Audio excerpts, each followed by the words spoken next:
The Cold War in Asia represented one of the most complex and consequential theaters of the global ideological struggle between the United States and Soviet Union from 1945 to 1991. Unlike the relatively static European front, the Asian Cold War was characterized by numerous hot conflicts, proxy wars, and revolutionary movements that fundamentally reshaped the political landscape of the world's largest continent. The region became a testing ground for competing ideologies, where communist and capitalist forces clashed through direct military intervention, economic warfare, and political maneuvering across multiple nations and cultures. The Asian Cold War emerged from the power vacuum created by Japan's defeat in World War II and the subsequent decolonization of European empires across the region. The atomic bombings of Hiroshima and Nagasaki in August 1945 not only ended the Pacific War, but also demonstrated American military supremacy, setting the stage for future superpower competition. The Soviet Union's entry into the Pacific War in its final days allowed Moscow to occupy Manchuria, northern Korea, and the Kuril Islands, establishing crucial footholds in East Asia.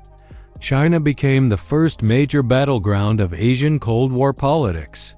The resumption of civil war between Chiang Kai-shek's nationalist Kuomintang and Mao Zedong's Communist Party of China in 1946 represented more than a domestic conflict. The United States provided substantial military and economic aid to the nationalists, while the Soviet Union supported the Communists with captured Japanese weapons and strategic advice. Despite American assistance totaling over $2 billion, the Communists' superior organization, peasant support, and military strategy led to their victory in 1949. The establishment of the People's Republic of China under Mao Zedong and the nationalist retreat to Taiwan created a divided China that would remain a central feature of Asian geopolitics throughout the Cold War. The partition of Korea along the 38th parallel in 1945 created another flashpoint.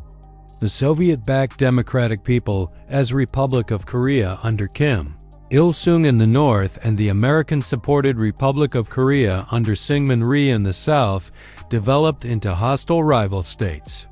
Both leaders harbored ambitions for reunification under their respective ideologies, setting the stage for future conflict. In Southeast Asia, the withdrawal of European colonial powers created opportunities for both communist and nationalist movements. Ho Chi Minh's Viet Minh in French Indochina, the Communist Party of Malaya, and various independence movements across the region would soon find themselves aligned with either the communist or capitalist blocs as the Cold War intensified. The Korean War marked the first major hot conflict of the Asian Cold War and established patterns that would define the region's politics for decades. North Korea's invasion of South Korea on June 25, 1950, was likely coordinated with Stalin and Mao, though the exact nature of Soviet involvement remained ambiguous. President Harry Truman's decision to intervene militarily under UN auspices transformed a regional conflict into a global confrontation. The war's trajectory dramatically shifted when Chinese people, as volunteer army forces, entered the conflict in October 1950, after UN forces under General Douglas MacArthur approached the Chinese border. This intervention prevented North Korea's complete collapse and pushed UN forces back below the 38th parallel. The Chinese decision to enter the war was driven by concerns about American forces on their border and demonstrated China's emergence as a major regional power willing to challenge American interests. The Korean War's conclusion in 1953 with an armistice rather than a peace treaty left the peninsula permanently divided and heavily militarized. The conflict established several precedents for the Asian Cold War: the willingness of both superpowers to fight proxy wars, the importance of China as a regional power, and the potential for limited conflicts to escalate into global confrontations. The war also strengthened American alliance systems in Asia, leading to mutual defense treaties with Japan, the Philippines, Australia and New Zealand, and South Korea. Parallel to events in Korea, the First Indochina War represented another crucial early phase of the Asian Cold War. French attempts to reassert colonial control over Vietnam, Laos, and Cambodia after World War II encountered fierce resistance from Ho Chi Minh's Viet Minh, which combined nationalist and communist ideologies. Initially, the conflict appeared to be primarily anti-colonial, but the Chinese Communist victory in 1949 transformed it into a Cold War battleground. Chinese support for the Viet Minh, including military advisors, weapons, and training facilities, proved decisive in the conflict's outcome. The climactic Battle of Dien Bien Phu in 1954, where French forces were surrounded and defeated by Viet Minh forces using Chinese-supplied artillery, marked the end of French colonial rule in Indochina. American aid to France, totaling over $1 billion by 1954, proved insufficient to maintain French control. The Geneva Accords of 1954 temporarily divided Vietnam at the 17th parallel, with elections scheduled for 1956 to reunify the country. However, the South Vietnamese government, supported by the United States, refused to hold these elections, recognizing that Ho Chi Minh would likely win. This decision set the stage for the Second Indochina War, as North Vietnam remained committed to reunification under communist rule. The Bandung Conference of 1955 represented an attempt by newly independent Asian and African nations to chart a course independent of both Cold War blocs. Organized by Indonesia's Sukarno, India's Nehru, China's Zhou Enlai, Egypt's Nasser, and Ghana's Nkrumah, the conference articulated principles of non-alignment, anti-colonialism, and peaceful coexistence. However, the non-aligned movement's effectiveness in Asia was limited by the region's strategic importance to both superpowers. While countries like India and Indonesia maintained official non-alignment, they frequently found themselves forced to choose sides in specific conflicts.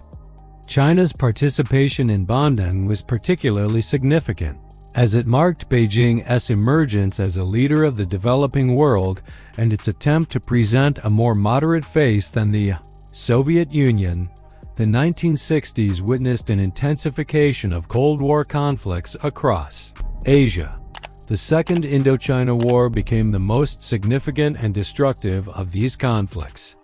American involvement escalated gradually under Presidents Kennedy and Johnson, driven by domino theory concerns that a communist victory in Vietnam would lead to communist takeovers throughout Southeast Asia. The Vietnam War became a defining conflict of the Cold War, consuming enormous American resources and ultimately claiming over 58,000 American and millions of Vietnamese lives.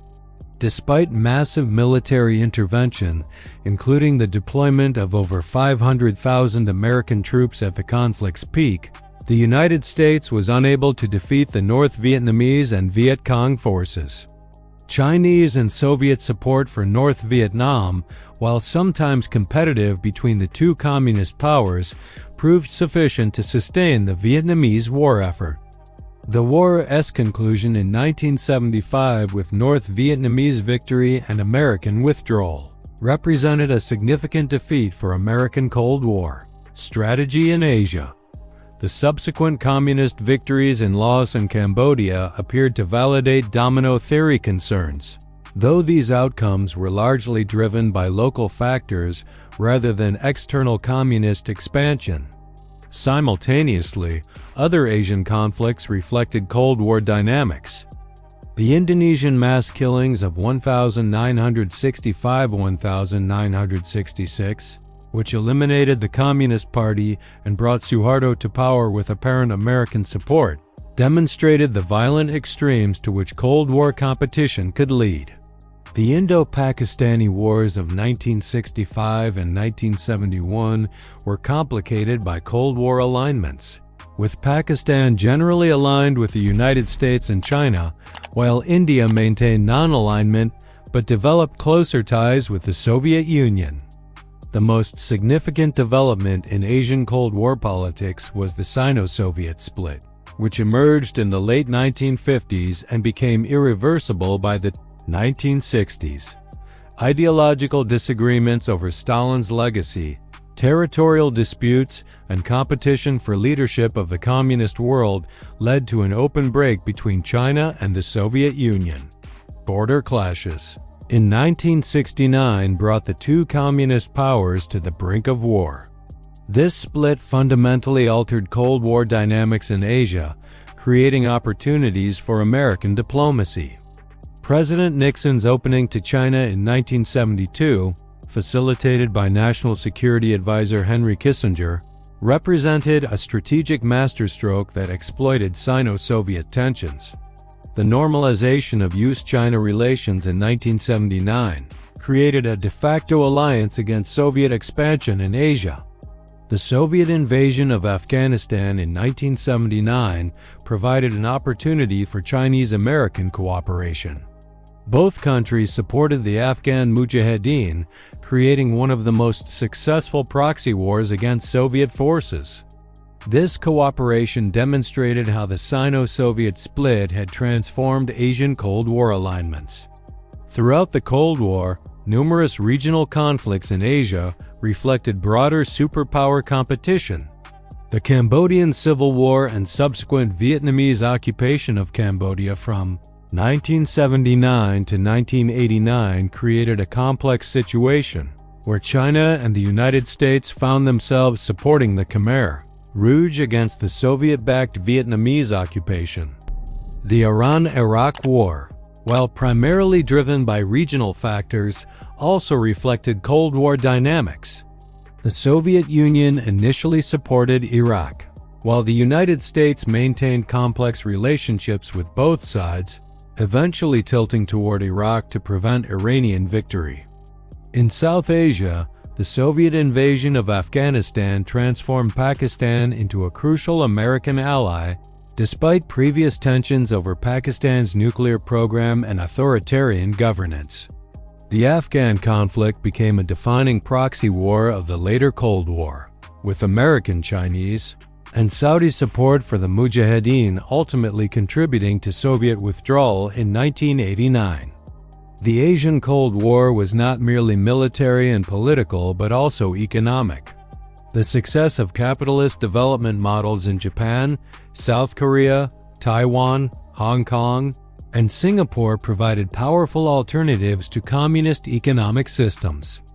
These Asian tigers demonstrated that rapid economic development was possible within the capitalist framework, undermining communist claims about the superiority of planned economies. American economic aid through programs like the Marshall Plan's Asian equivalent helped rebuild Japan and support allied governments throughout the region. The creation of regional economic institutions and trade relationships strengthened capitalist alignments while isolating communist countries from global markets. China's economic opening under Deng Xiaoping after 1978 represented a fundamental shift in the Asian Cold War balance. China's embrace of market mechanisms while maintaining political control created a new model that challenged both pure capitalist and communist approaches. The Cold War in Asia involved extensive cultural and ideological competition. American cultural exports, educational exchanges, and propaganda efforts competed with communist ideological appeals throughout the region. The Voice of America, Radio Free Asia, and other broadcasting services sought to influence Asian populations, while communist countries promoted their own cultural and educational programs. The appeal of communist ideology varied significantly across Asian societies. In countries with large peasant populations and significant inequality, communist messages of land reform and social justice found receptive audiences. However, the success of capitalist development models in East Asia gradually undermined communist economic arguments.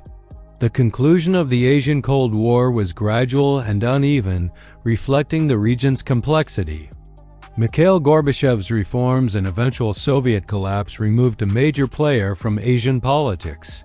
But communist governments in China, North Korea, and Vietnam survived the transition. The Soviet withdrawal from Afghanistan in 1989 marked a significant defeat for Soviet influence in Asia.